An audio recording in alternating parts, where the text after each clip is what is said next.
Hello.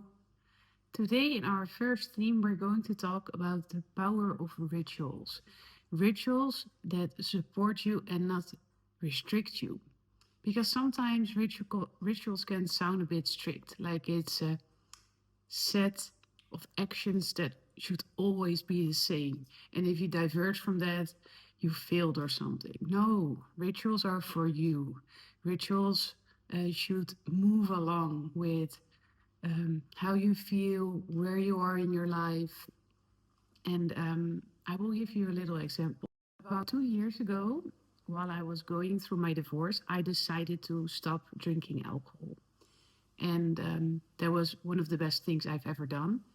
And because I did that, I started to focus more on my morning routines. It was not like I was drinking on a daily basis, I was more of a party girl. Anyway, my rituals became more important to me. And while I was doing that, I was also running my retreat center. I had a very extensive morning routine. And for the longest time, it was the best thing.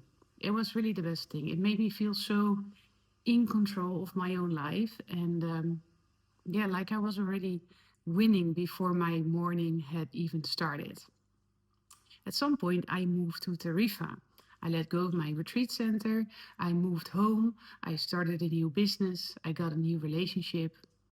My life changed. And at first, I really tried to stick to my morning routine as I knew it, my morning rituals.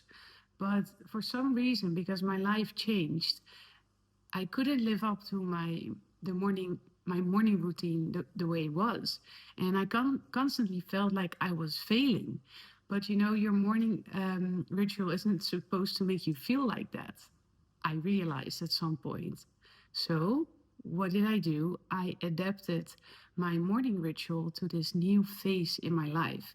And that is what I want you to keep in mind, that morning rituals can flow with whom you are, where you are in life, um, what season you're in, where you are in your cycle, if you are a woman, if you are on a holiday, if it's winter or summer.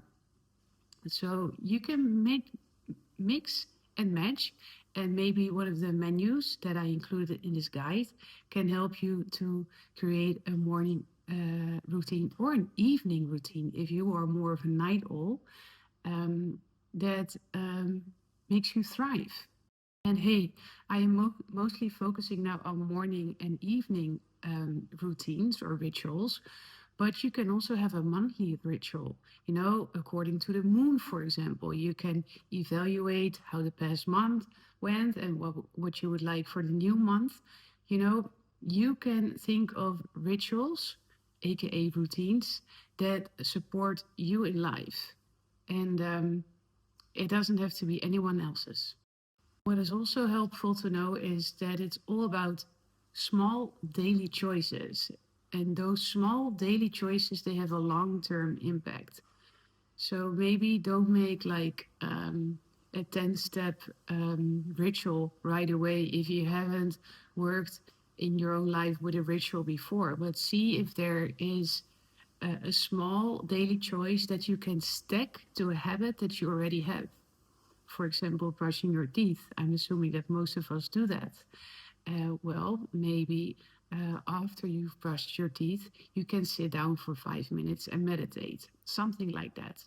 So it really helps to stick a new habit to a habit that's already ingrained into your life that you can do without thinking about it. Small steps.